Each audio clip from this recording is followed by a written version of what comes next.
Ang akala ko kanina naliligaw ako. Nagtataka ako bakit nandito ka sa Quezon City mas bagay ka sa Makati. Do you think this is some itch that just needs to be scratched? I love him. Unlike you, who always denies him love. Lagi niyang sinasabi sa akin na sa akin lang siya nakakaramdam ng pagmamahal. At naniwala ka naman na yan ang totoo.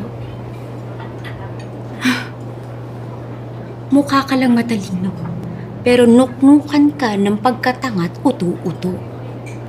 Anong tingin mo sa sarili mo? Nag-iisa ka? Ikaw ang bukod tangi? Bakit hindi pa nasabi sa'yo ng asawa ko na bago ka? May ibang babaeng haliparot na tumikim at lumingkis sa asawa ko.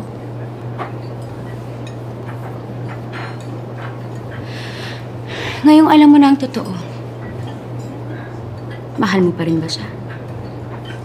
Kung marami na kaming nagmahal sa kanya, take it as a sign that he cannot stand you. You have nothing to hold on to. I have every reason to hold on and to fight for my husband. I am his wife.